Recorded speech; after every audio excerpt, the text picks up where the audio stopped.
Hey, Laurel. Hey, Jessa. Who's our guest today? We have Rachel Alexandria. Thanks so much for being with us. I'm so glad to be here. Yeah. And Jessa, how did we meet Rachel? We met her through our co-working space at Hera Hub, which we're at now today. Or Laurel and I are here, I guess I should say, during the pandemic. We've been, I think, in the same room 3 times now in the last probably year.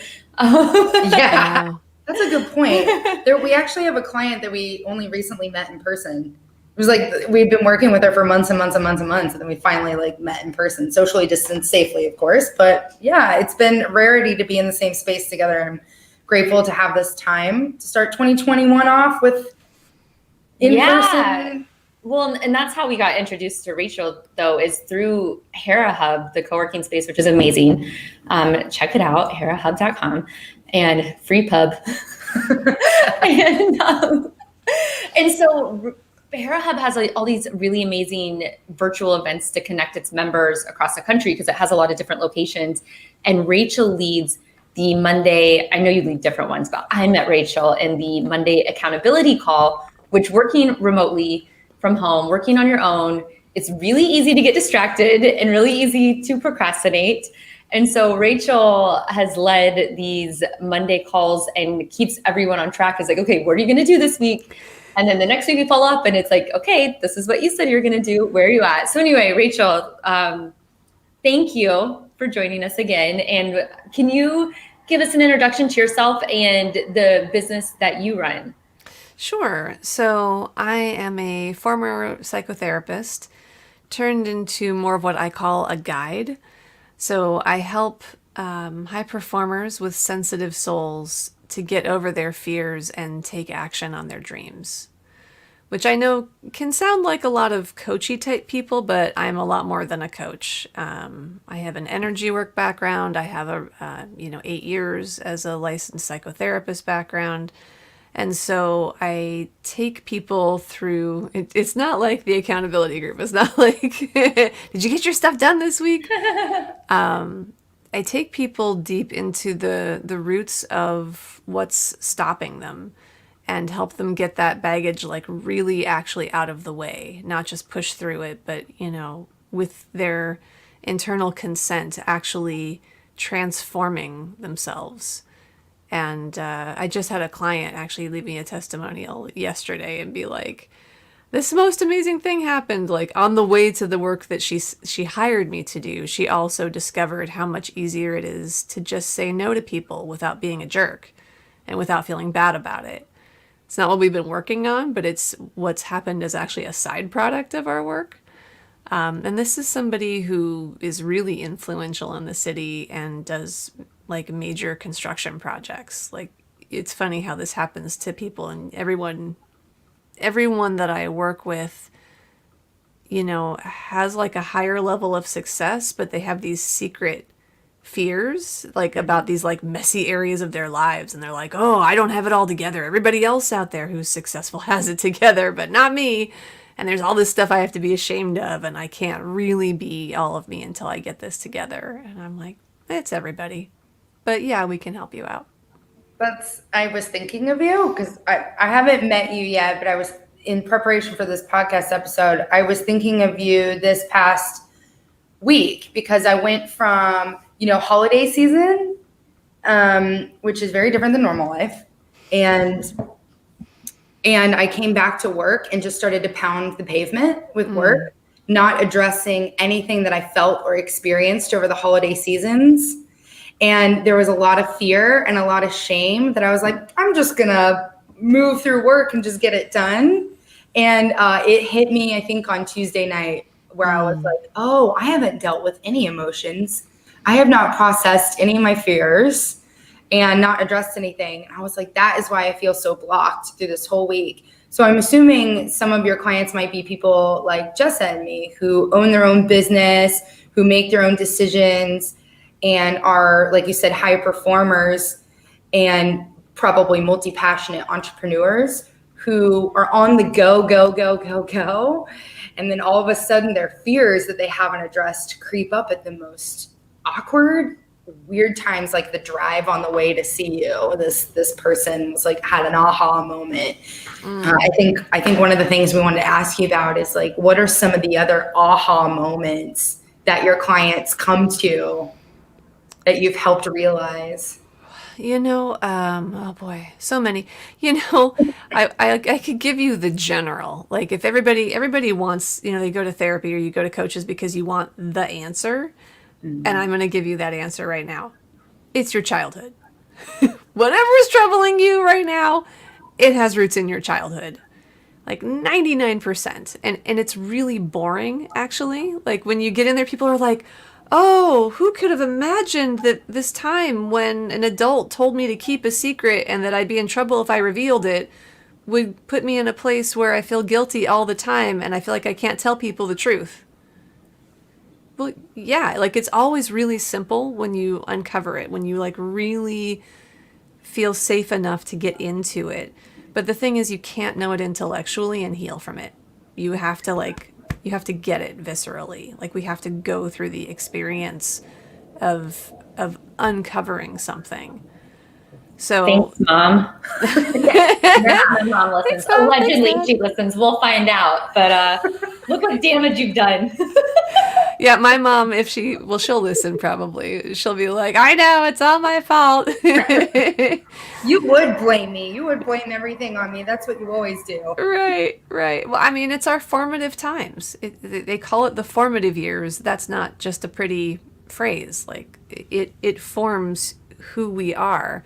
And a lot of the stuff that impacts us when we're children, we're not powerful when we're children. We cannot fend for ourselves. We are not physically or financially or legally allowed to do so. So when people do stuff to us or with us that feels hard or scary and they don't make space for our emotions around it, it's a survival threat, basically. And we carry that forward into adulthood, usually without ever really thinking about it or addressing it.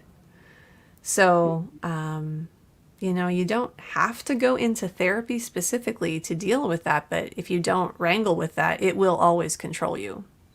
Sorry, Jessa, what are some of the things that we put over? Like as adults, what are the coverings that we put over? Oh, work, So if I perform enough, if I just get enough things done off my to-do list, if I achieve this level, then I'll be okay. I'll finally be good enough. I'll finally prove to myself and I'll prove to those other people that I'm not broken, I'm not wrong, I'm not worthless. So work is a huge one. It's part of why I work with high performers because I know what they're doing. Like there is a way to achieve and accomplish cool things without being driven by trauma. But most of the time, that's how people are doing it. So, just look at, the news over the last 20 years, and you see it writ large all the time. People's messes come out that are CEOs and politicians, and, that's a healing we have to do. So work is something we put over it. Of course, alcohol, substances, shopping, money, sex.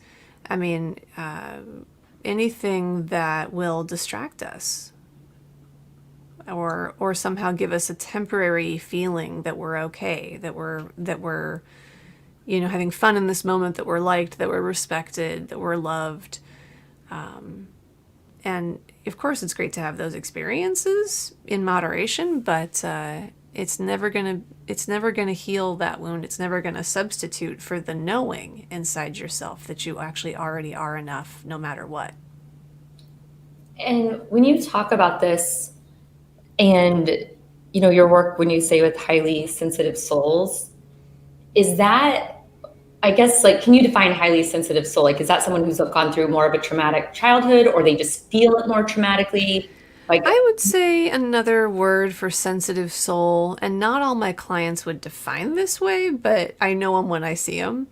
Empaths, people who are pretty sensitive to the feelings of others, people who feel like they have to track how others feel in order to adapt and be strategic in the workplace or at home, people who are easily affected by the things in the world that affect other people. So if you look at the news and you feel it in your body, you're a sensitive soul. And so, with your type of work, is that when you say you work with these people, is that for you to attract these people, like for them to realize, like, because some people, I'm sure, don't even, like you said, they don't realize that, they don't identify that. Other people are like, oh yeah, I feel that, and are clicking with what you're saying. And so, how does that relate to the context of your work and your services you provide, I guess?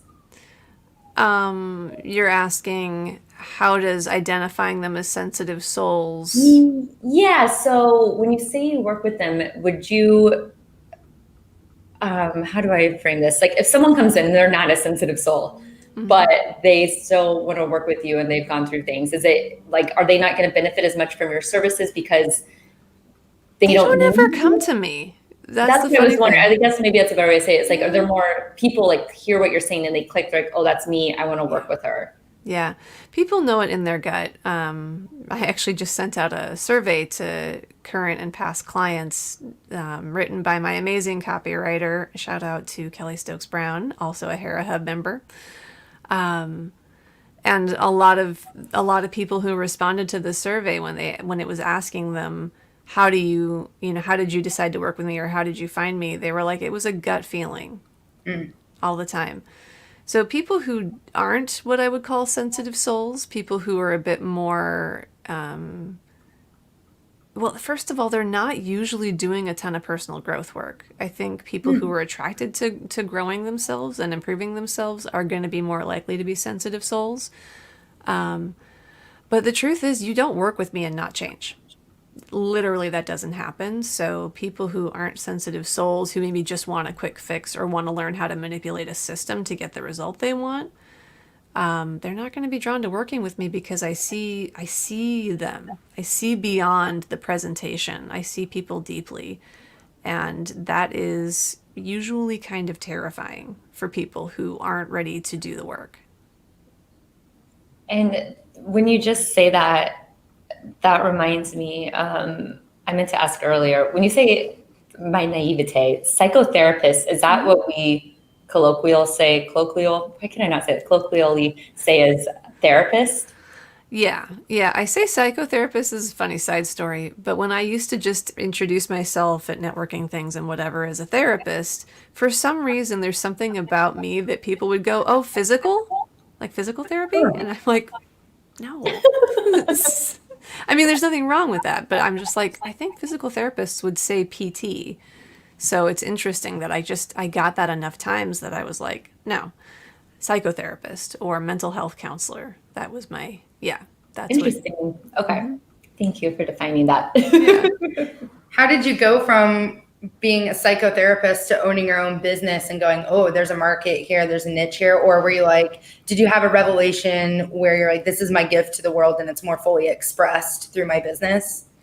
Yeah, I mean, more the latter. I always owned my own business. I moved to California from Washington State, and Washington State has different regulations than California. So right out of grad school, actually while I was in grad school, I started a business. Once I graduated, I pivoted the business into specifically psychotherapy. I was doing like coaching for writers, because that's my other background. And so I was running my own business the whole time, having outside supervision on my work as I built up my full hours. So I've been in business for myself for 14 years.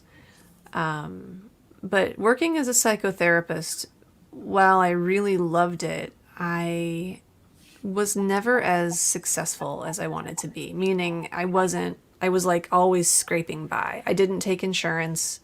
I just didn't want to get into that model. Nothing wrong with, I mean, obviously we should all have health care, and we should all have mental health care. Let me just say that straight up. But the way that the for-profit insurance stuff works, especially on the back end when you're a therapist, I just didn't want to get into it. It didn't feel in alignment for me. So I was always struggling. And I just kept having conversations with, I call it spirit. That's how I refer to my connection with this greater some people might say the universe, some people might say God. I call it spirit. I had a lot of conversations with spirit where I was like, I feel like I'm called to do this work, but I need to be able to feed myself, please guide me, please help me. And after a number of years and a lot of different learnings, and it was a thing. I hit a moment in 2015 where I was just like, okay, what? Like, please tell me, should I go get a job instead? What do I need to do? And it was a quick series of really intense revelations of like, I need to change how I structure everything. Like, I need to change what I charge. I need to make this be a thing that people can lean into more and feel safer. And I got clarity about who I wanted to help, which is people who have higher leverage. I want to change the lives of people who affect more people. Because then if I work with 10 clients, they might touch 10,000 with the good work that they're doing. So that's people who can afford to pay more, to be honest. And so within Maximizing your impact as well. Like you said, I think that's a really intentional and thoughtful approach. So then when I figured that out, within 2 weeks, I made all the moves to let go of my therapy office. I transitioned a bunch of my therapy clients that either graduated or they stepped into a new way of working with me that was not therapy anymore. And let go of my license. Wow. Which a lot of people are like, what are you doing? Yeah, I was like, that'd be a really big decision. I am really clear that I am here to serve. And what I understand from, how I've learned to listen to spirit and my instinct and my intuition, I just follow. Everything works well when I don't try to steer my life like from a place of ego, from a place of like my own thinking I can control everything. When I listen and then I act, things go much better. And for your services, like, what is that? I don't know much about therapy. Like, I know it exists, but I know a little bit. But that being said, when you talk about making that decision to, give up your license and transition into this, to like the soul guidance and that what you're providing to the high performers, like what changes, if any, I guess, like, do you have to make to how you approach? Just from a legal/ethical standpoint, there's something called the General Assessment of Functioning. So I'm going to get real nerdy techie on you just for that, just because it's worthwhile, and it's something that coaches should know about too. And I don't know what the rules are in California. I know the rules in Washington State, but I'm assuming California is going to be something similar.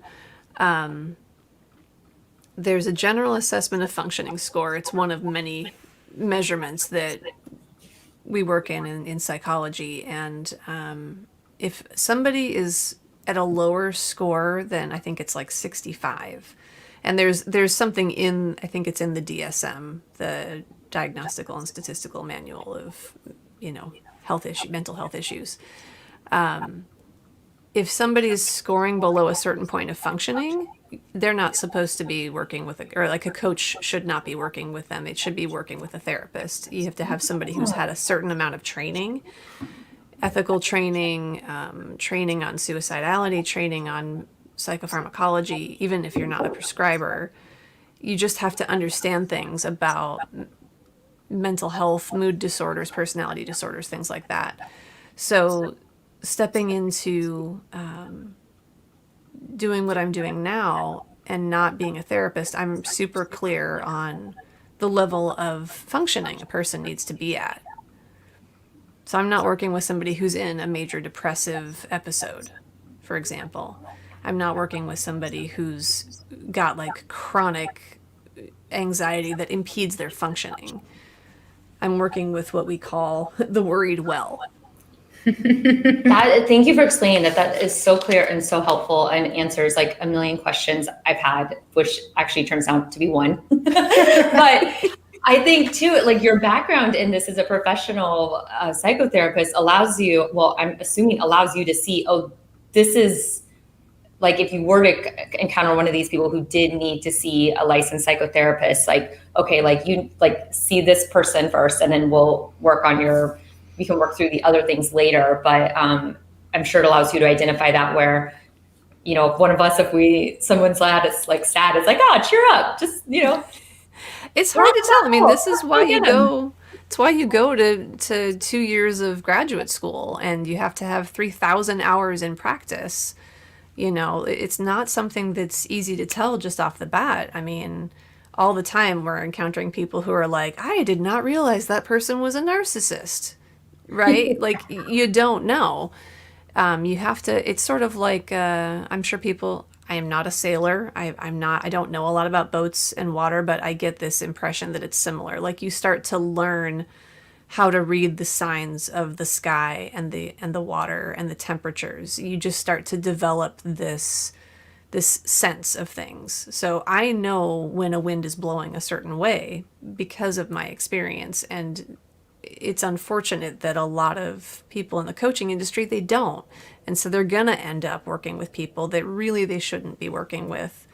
And those people, may have gone to a coach because they have a stigma around therapists. And it's really unfortunate. And both those industries have a reckoning that needs to happen. But I'm not in charge of that. So all I can know is how to be appropriate and ethical for me. Yeah, thank you. That, yeah, I feel like I could go down that path a little bit. I have a lot of opinions and questions, but yeah, I was thinking, because I have a different experience with different tools and modalities than Jessa does. I've been in therapy for a long time. I've done. Good for you. Thank you. Well, I now see it as a lovely gift. Thank you.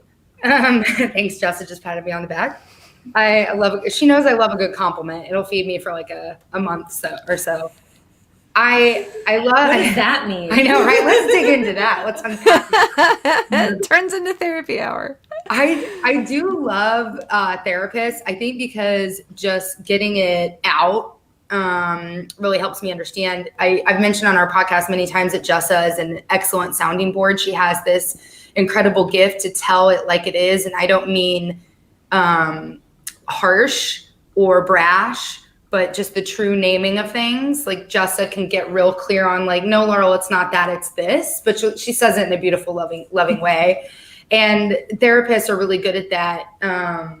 Just putting the true name of a feeling, reminding us that feelings are not right or wrong, to work through the feelings, accept what they are, because I struggle with, as an entrepreneur, I struggle with control. I didn't realize this for a very long time in my other professions, that I wanted to be the boss and then I wanted to make decisions, and that's where I feel best. Our advisors at a group called Execute Innovation really changed that for me. We took these assessments and it was like, oh, Laurel, you're really angry and unhappy because you are supposed to be making decisions that are not.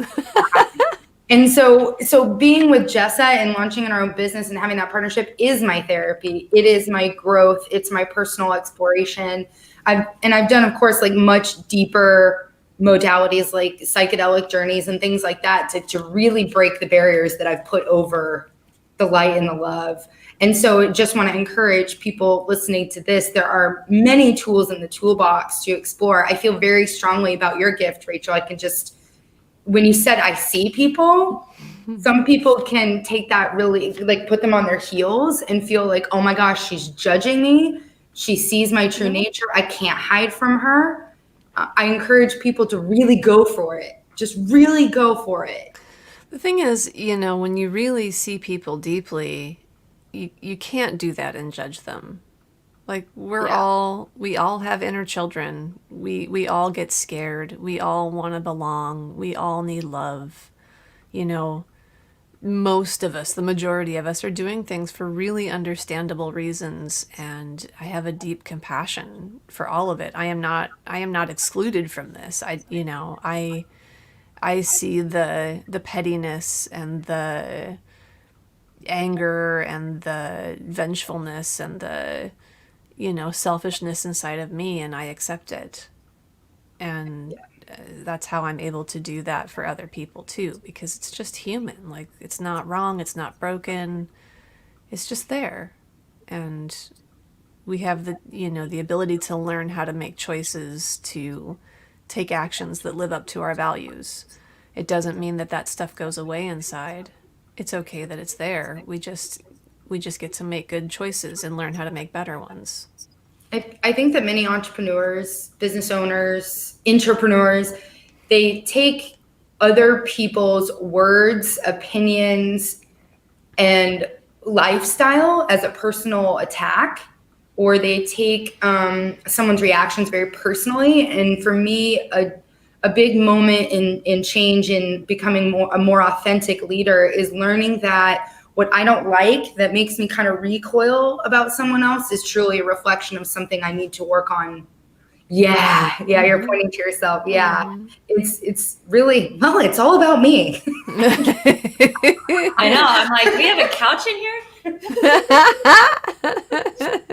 Yeah, we'll move one in. We're gonna get billed by the hour for this. I would say I would really encourage people to find a Rachel. Or Rachel. What's that? Or Rachel. Rachel, Rachel Alexandria at rachelalexandria.com. She's got a lovely logo, which brings me, okay, I digress, but I have to ask you, please describe your logo to the audience and explain where that came from, because I saw it and I feel good. Oh, that's so nice. That makes me so happy. Thank you.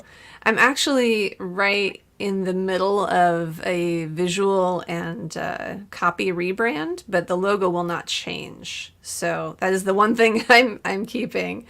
The logo, oh boy, that was a journey, trying to figure out how to represent what I'm doing. It's basically like an illustrated, like rainbow colored dragon with a little bit of phoenix in it.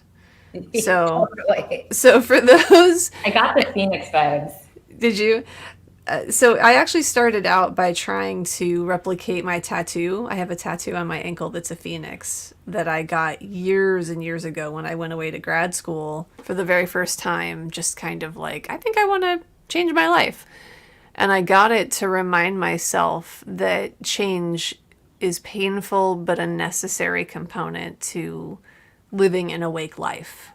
Like the experience of the phoenix being reborn in fire is what it felt like to me. And so I started trying to make because I didn't know back then that your business is not you. I'm just finding a picture of it to show we people. have many opinions on the matter. So for anybody who's can see the video, that's my logo. So it looks like a dragon breathing a little smoky fire that's also rainbow colored, and it's more of an abstract version of a dragon than a cartoon. There's some negative space there. Just describing to people that can't see. No, I love it. I love it. Thank you. And shout out to Moto.red. Ruby Rain is the person who designed that logo for me, and I love it. It's fantastic. It's really cool. And for those who know about the concepts of yin and yang, they are represented in, and again, I'm not going to be the best person to speak about this super knowledgeably, but I believe in Chinese archetypes as a dragon and a phoenix. So there is that element of balance woven into this logo too, because that's so critical. Like, we have to do the inner work, but we also have to learn to do interpersonal work. You know, we have to embrace our soft qualities and embrace our assertive qualities. So that's also in there. And why rainbow?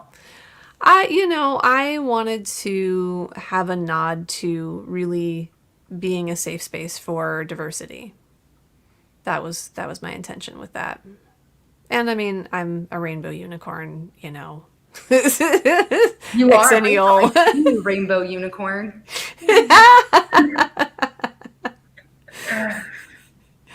That's beautiful. Yeah, we you had mentioned just a minute ago that you're just learning that your business isn't supposed to be you. And I said we have many opinions on the matter. I will just quickly vocalize that we feel very strongly that our business is us. And so when we created our culture and our core values, they are ours. And our personal ones, of course, are in alignment, but not much different. And I will say for myself, I will often go through the Stellar Co values and come up with stories of how I've lived those in my personal life, because our business and our personal is so interconnected and interwoven that they mutually aggrandize each other. So I feel more expansive when I'm implementing the Stellar Co values in alignment with like some of my traditional Catholic values are Veritas, Unitas, Caritas. And that kind of just means everything, right? Like we could just summarize it into all. Like the word all is probably a correct answer. A business, although legally a person, it's run by people.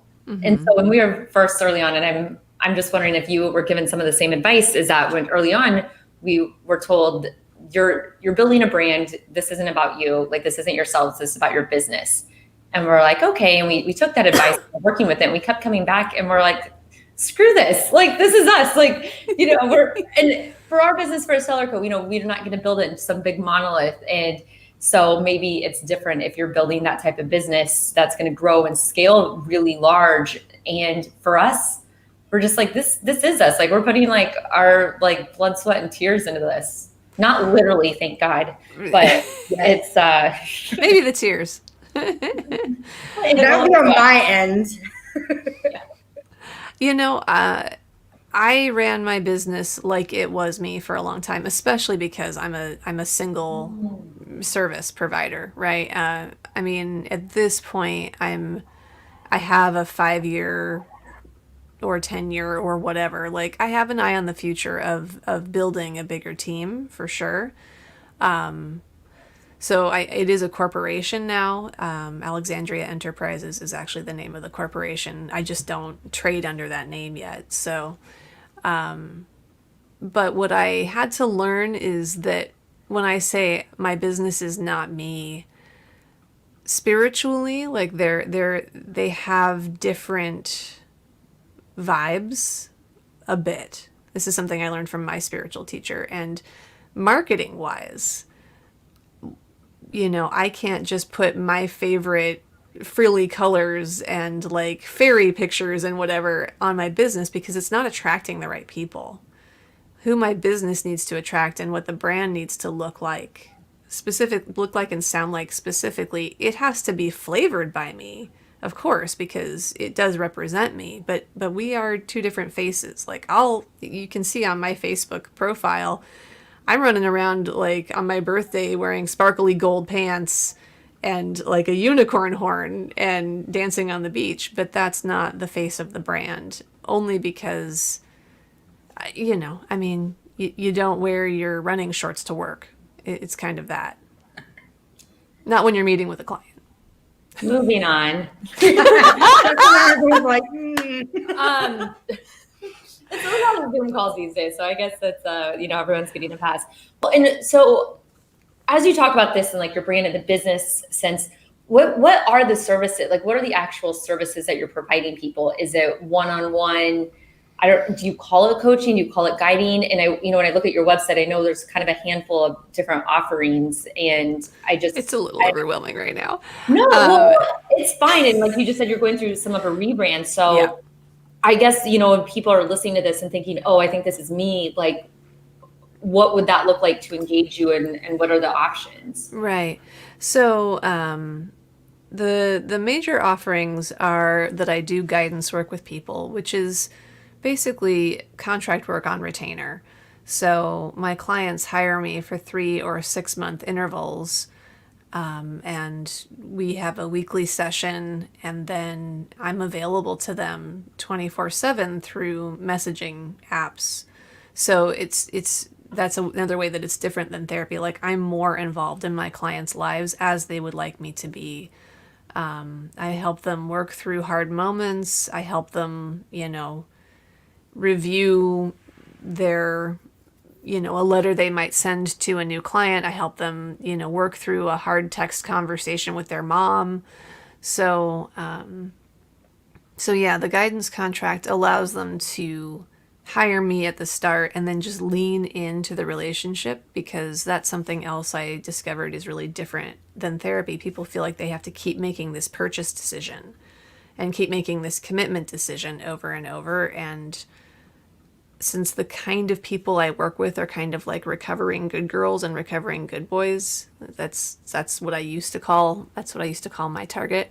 But these high performers with these sensitive souls, like, they don't have the easiest time leaning into support. They feel like they have to do it all themselves. And so that's part of what's happening in the working with me, is that they're learning how to start receiving help and just and allowing it to be okay to have support. And then, we talk too about how to bring that support in other places in their life. But I mean, I have people who've been working with me for 7 years at this point, because they want to have, at this point, a mentor that they really can trust, is on their side, will listen really empathetically and open-mindedly, but will also challenge them and keep a perspective on all the work that they've been doing.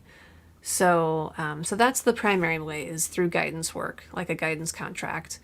The second way, yeah, people can hire me for a one-off session. I call them magic sessions. So it's like, bring whatever your issue is, and, I can't say exactly how we're going to deal with it, but you'll get some kind of answer. You'll get some kind of experience. You'll get some sort of relief or awareness in a session. And then I also have started this last year in 2020 running a group program called Soul School. So they're 6-month iterations. So the first level is called Journey Inward, and it's where I teach them all of the tools that I've picked up to really listen to and fine tune my inner GPS, how to support myself, how to listen to myself, how to trust myself. So that's what they get in Journey Inward. And then they progress to Journey Outward if they want to do the next 6-month journey. And that's all interpersonal conversations, difficult situations, like how to navigate living from that GPS with other people, and, dealing with all the guilt and confusion and issues that come up around that. That's great. Like, as you're talking about this, Laurel and I have learned from our advisors, and it sounds like exactly what you're saying is, you need to learn yourself and have self-awareness before you can really know others. And, as you offer these, like the one-on-one guidance and the soul journey. Soul School. Soul School. I love alliteration. I can't believe I messed up. Soul School. What are some client success stories that you're able to share about people who you've seen have results from doing the work? One of my favorites was, it was such a huge triumph for her, and I was so proud to see it happen. One of my clients went from being a lawyer in kind of a well-known nonprofit, but kind of being at like a mid-level in there, and she identified that she wanted to be able to, once you're in a mid-level in corporations, and I'm not super, well, anyway, I've never worked in corporations. I've always worked for the government or myself. So, but I see this, once you get to a certain level in corporations, you kind of have to learn how to fuel your own star and be ready to shine in order to get promoted up higher. And she wanted to do that. She wanted to learn to get better on video. She had an idea for a product within the company that she thought would really increase their efficiency and, also make the workload a lot lighter for her team. And she was terrified to be on video. She had all kinds of self-judgment. And I worked with her, and I was holding the camera, I was there helping her with the encouragement. This is back when we could meet in person. And she finally developed the thing. She put it out, and because of this and other work that she had been doing, we talked a lot about her politics in her job and how to better work with her boss and better because they didn't quite get along. He wasn't as much of a champion for her as she wanted in seeking a promotion. I helped her better understand how to navigate that. And she ended up being the person who was speaking at a large corporate event, introducing like one of their like C-suite people to a whole room of, you know, hundreds of people, which is a thing she'd always been terrified to do. Like, I got her to the place where she could do that. And after her introduction, one of the C-suite people she'd introduced said, "Oh, thank you so much. She's so great. Oh, and she doesn't know it, but today she's getting promoted." Oh, Like, I got to see that video, and I was just like, it was amazing. And she actually leapt from that promotion into an even more dream job a couple of years later. So that's an example. that's so great. And as you're telling that story, it's such a familiar story, I think, of people getting stuck. And, like, kudos to your client for realizing, like, I want to do more. I need help. Like, I've reached where I can get out without having someone externally, like, help me. And we all have help one way or another. It doesn't matter what you're doing anywhere in the world. You're not doing it alone. And I think, people, they're just kind of waiting for something to happen. And they don't take that initiative, realizing that they need to make the change. They need to be the person, like you said, to fuel their star. And like having someone like you to come in, like, we talk a lot about entrepreneurship and owning business because that's what we do. But you could be, like you said, in a corporation, you could be wanting just like the next step up in that position, or changing careers, or starting your own business, or going back to school, whatever it is. And having someone like you, Rachel, to kind of guide, like you said, these conversations. I just, if you are listening and you feel stuck, RachelAlexandria.com. I was going to ask. Not an ad. I was going to ask for people that are unaware of themselves, that are have not gone through some self-awareness or self-growth work. How do they know they need you? What is the feeling or the experience that these people are having that they don't have to feel? To be honest, people who haven't done any self-growth work aren't my clients. Like, I'm not entry level. That's just the honest truth. So people who, I would say for anybody, if you're not feeling free, if you're not feeling free to make choices, if you think that there's all these things you literally can't do, it's probably a good idea to try to find somebody to work with, because most of the limitations, not all, I mean, granted, we definitely have societal problems. We definitely have people who are prohibited from being as free as some others are. That is just true. And a lot of limitations that we believe we have are actually just mental. Apologies to interrupt. Okay. There's the Eagles song. There's a line in there that my dad and I always refer to when we try to describe the point of change. And it's so oftentimes we live our lives in chains, never even knowing we had the key. Mm-hmm. And so if you feel like you're in chains, like you said, I mean, for my pivotal moments, it was around frustration, feeling very stuck and frustrated and going, why am I so irritated, annoyed, frustrated? Why am I not getting my way? Am I egotistical? Am I doing something wrong? Why am I nearly impossible to please? And how can I not please other people? And then you get to a point where you realize, oh, okay, I've got to do some like freeing of myself. I'm containing myself. I have these limiting beliefs. And that's what it is. When you put, like, Jessa, her gift is putting names to things. It's like the limiting beliefs, the stories you're telling yourself in your head, you have the key to unlock that. And Rachel is the one to help you, to guide you, because doing it alone, many entrepreneurs, like I listen to Tim Ferriss, pretty frequently recently, and he keeps talking about how I just thought I could reason my way through it alone. I really honestly thought I'm a white male with money. There's nothing in my way. I can do it on my own. And it's like, no, boo. No, and you don't have to. Like, it's just so much harder, and it's really mostly unsuccessful. Like, we are mostly caused hurt by other people, but we also have to heal with other people. And the hurt we were caused can make us afraid or wary of accepting any kind of help from other people because they don't feel trustworthy. I would say when people feel like that, you just need to find someone better, and trust is created over time. I just saw somebody, I think it was TK Coleman that I follow on Instagram. I don't remember, that just said he had like 5 Instagram screens, and they all said, to build trust, tell the truth. But it's so complicated. It really isn't.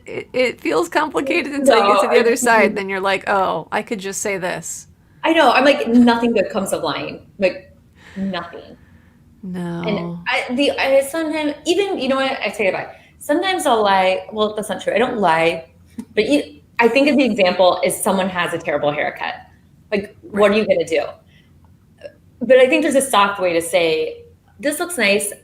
I liked it how you had it better the first time. Or if somebody says, I know. In general, there's nothing good that comes from lying.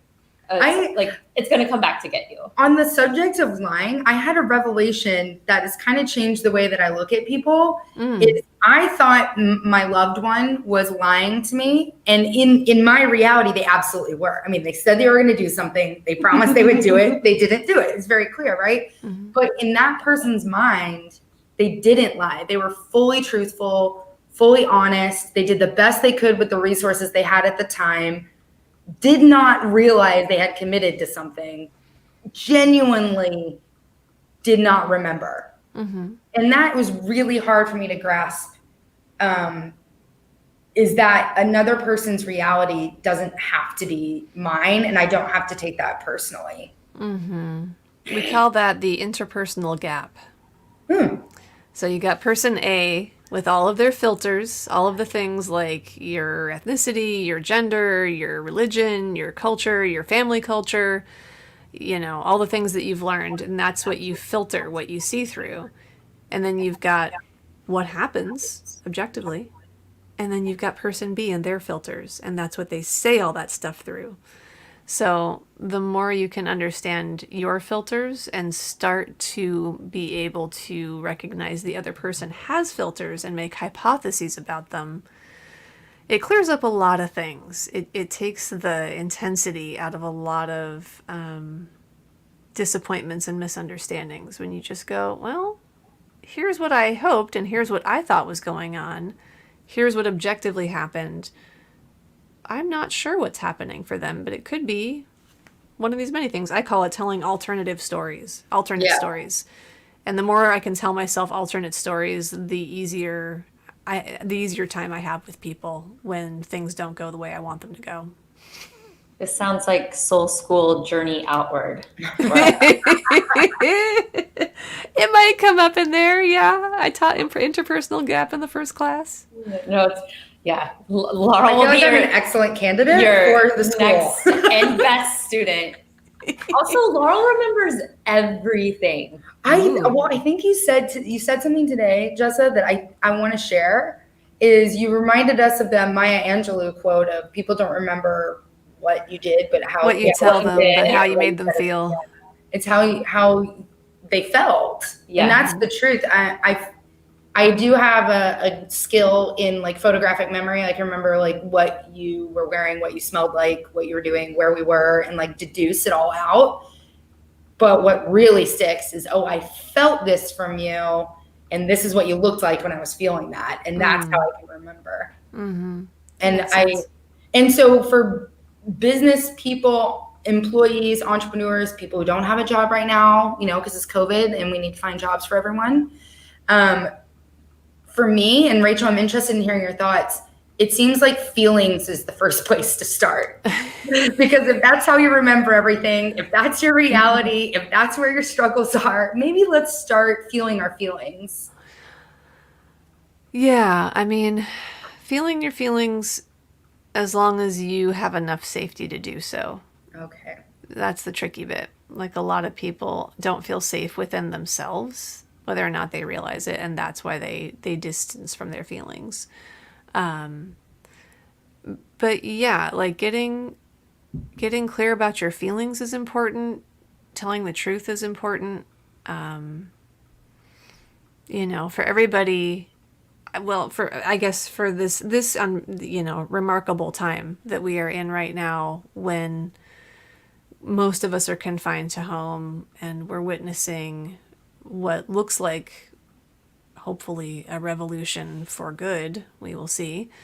But definitely a lot of upheaval and uncertainty, and that can scare everybody. I would say that, to me, the most important thing is community. That we suffer most when we think we're alone. We get really in our head. We tell ourselves a lot of scary stories about the future, which we can't predict anyway. And for me, it always comes back to community. So when we went toward lockdown, the first thing I did was secure a lot of structure around connecting with people for myself, because I knew I'd need it. For those of you that can't watch us, Jess and I just keep nodding and nodding and nodding as you're speaking. As you're talking about this, I mean, the context I was reading that quote today was with the recent political events. And part of that is because, I mean, it's been flat out said, like, Donald Trump lies. Like, he lies, he lies, he lies. And so with, Mitt Romney was on the floor saying he lies to us. And the context in which I saw the quote was like, people don't remember what was said or what was done, is how they feel. And so when they feel scared or, opposite, hopeful or connected, like that drives people into action. And Yeah. we can see how people are feeling now. And I'm 100% not justifying whatsoever the actions. But there's this stupid, we set up our podcast today right by a train track, which was a genius move of the I'm day. interested to see if you could hear it. The trolley. Okay, good. Not too bad. You're like face palm. But anyway, it's just a recognition, or I shouldn't say recognition. It's very visible how people are feeling, and the work we have to do to build that sense of community. Because again, none of us can do one thing on our own, like nothing, unless you're on that wilderness show in Alaska where they're like living off the land 100% by themselves. Godspeed to them. They're doing great. But Right. I don't know. Yeah, I mean, something we talked about in the anti-racist group at Hera Hub just yesterday. I led a meeting for folks to have some emotional process around the events of Tuesday. Was Tuesday, right? I don't even know what day it was. January 6th. Wednesday? It was Wednesday. Blur's Day. Yes, exactly. It was Wednesday. Yeah, like that's the thing is, you could watch everybody saying what you would expect to hear. Like, I'm sad, I'm disgusted, I'm angry, I'm scared. Like, we don't really have that wide of a range of emotions. Like, there's pretty much 5. And then there's, variations of those as you move outward from the center. But as people expressed those emotions, you could see the room start to settle, like the Zoom room. You could see people start to, like, de-escalate in their intensity, because we are emotional beings. It's just part of how our survival system is set up in our nervous system. Like, we are provoked by our emotions, and that's just part of how we're designed. And so we have to be with them and deal with them and give them tenderness and awareness and recognition before we can do anything else productive. Thank you for that. And what are the 5? Like the 5 feelings? Oh, mad, sad, glad, scared, and I think arguably disgusted or something like that. Okay. Just so I'm like, okay, so I have a point of reference. I'm like, okay, I can start with one of the five and then drill down to it. There's actually if people listening want some resources, these are things that I've pulled while teaching soul school. There's a great feelings wheel. I'm happy to give you the link for. I forget where it is, but I'll find it in my files. Because yeah, I mean, I'm teaching amazing adult women, and I'll be like, okay, so what were you, what's your reaction to this? And they'll be like, I feel like this and that and the other. I feel like this person, blah. No, that's not a feeling. That's a thought. What's your feeling? And they're like, mad, sad, glad, scared, disgusted. Like, pick one. Pick one, drill down. So, we don't have a lot of literacy around our feelings and our needs. So and with that and what you're talking about, and not a lot of literacy, but it's you're providing a resource and services. So you touched on this a little bit. Well, what's the future for your business? What does it look like? So I would like to be in the near future running concurrent groups of soul school. I'm nearing full on my clients. I've gotten to the point where I can see about how many people I can work with and still have time for myself and for my own personal work and, because I'm not fueled by being overly high performing. But yeah, I'd like to be running concurrent groups of soul school, maybe 4 to 6 groups a year. Bring on my part-time assistant as more full-time to help support that. Eventually, I'd like to be training people in how to do more of this work. And I have a couple books and products that I'd love to, they're out there, but I'd love to I want to actually have a marketing team. And I kind of do now. I have a team that I've hired, but I don't employ them personally. But having a marketing team to help get those out there, because the thing is, I've actually created a lot of stuff. I've written 3 books. I have a really extensive video product using tapping and the Enneagram that's, I think, really amazing. Oh my gosh, I forgot to ask you about that. I remember thinking tapping is new to me, and I love Enneagram. Part 2, maybe someday. Sure. But, I'm happy to. Happy to talk about that another time. So I'd love for those they're just sitting there. I'd love for them to be reaching people and helping people. I know somebody just sent me a message on YouTube, I think, or something the other day, saying that she was just watching my tapping for Enneagram types videos over and over during pandemic, and that it was like the thing that was helping her stay calm and not be freaking out. I didn't know you had that. I saw your YouTube and I saw you have quite a following, and I found you on Insight Timer, which I love. And I saw that you have it. I was mind blown, because I didn't realize until before the podcast, I was really drilling down, to your doing a deep dive on the social media and website. So yeah, I can't wait to go look at that. Laurel and I both think we are type 7s. I disagree. The complete Enneagram just arrived at my doorstep yesterday, so I'll get back to you. I'm going to whose book is that? Someone just wrote that. Whose is that? Beatty. No, that's Melody Beatty. I'm going to look it up. Is it Sarah Jane's book, or is it? Stay tuned. It is. I should know this, but several people wrote books in the last 2 years, and now I don't remember them all. Beatrice Chestnut. Mm-hmm. Chestnut, yeah, mm-hmm. That was the one. Oh my God, I had 8 books delivered yesterday. I would have a different guess if you want. I have just met you, so everyone who knows the Enneagram, I am not typing anybody in this in this conversation. I'm just offering a suspicion. I had a guess, so maybe you could confirm my guess. Maybe we'll just see if ours match. We're not typing. From the vibe, because the Enneagram is about motivation. It's about what motivates us, and about vibe. That's it. Everything else is informative, but that's not. It can't tell you your type. Enneagram is about energy. So just from the vibe, I would not say you're both 7s. That's not my feeling. I could be wrong because I need to get to know more people's family of origin overlay can change how their type comes across. There's all kinds of things that can kind of affect how something appears. So that's why typing is very challenging. Do you want me to offer a guess? Yes, I want you to guess because I have one that I think I might be if I'm not a 7, and I have 2 for Laurel, but I have one that ranks higher than the other. I think 7 for you, Jessa, is likely. I could have a couple other ideas, but we'd have to talk for a few more minutes. If you ever want to do like a live typing interview session, we can totally do that. Good idea. 100%. Laurel, my initial guess for you is 6. Oh, that's that not what what you- No, yeah. I thought 1 or 8.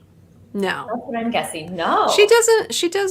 That's not initially. 8 I'm curious about. 8 would be a possible, just from the control and the decision-making perspective. But so far, Who am I? I'm so basic. I was like, yeah, Jessa, go away. We got you. Yeah. I would be curious about 6, and I would also be curious about 8. Like if I were just gonna jump off right now and do a typing interview with you, those would be the initial 2 rule outs I'd be working on.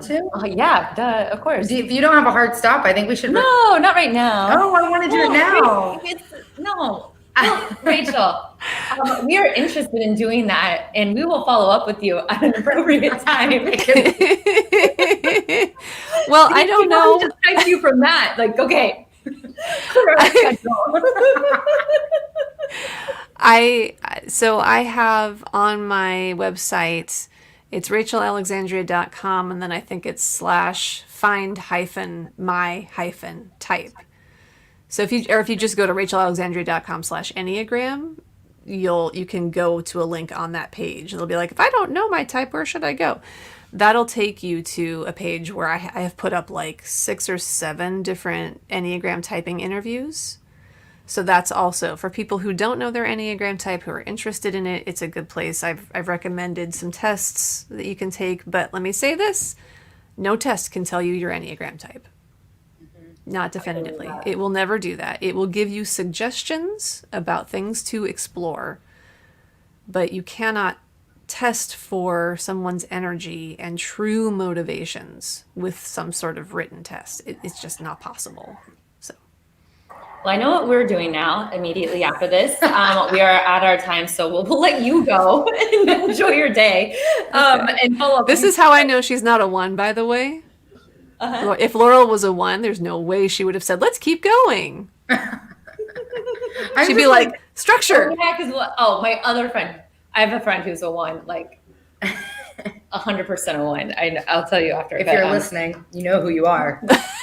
She is someday. But anyway, so we'll wrap up with thank you for joining us. And we'd love to wrap up with the 3 key takeaways. So for the listeners, just kind of 3 bullet points that people can walk away with.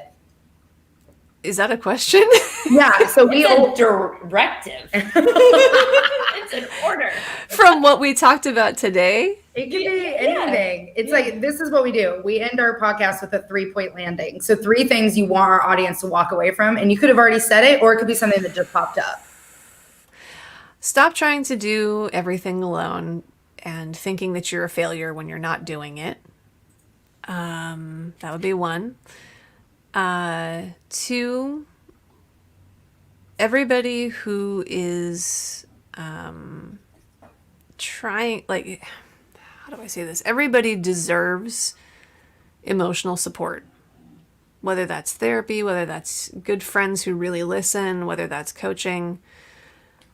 You deserve emotional support, and you need emotional support because you're a human, and humans need that. And 3,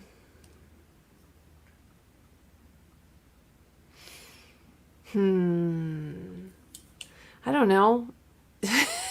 Being in business is hard. Yeah. And if you don't have it all figured out, you're pretty much like the rest of us. That's great. Well, thank you so much. We obviously very much appreciated your time so much. We want more of it. We'll talk to you soon. And thanks so much. Thanks for a great conversation, ladies. I enjoyed it.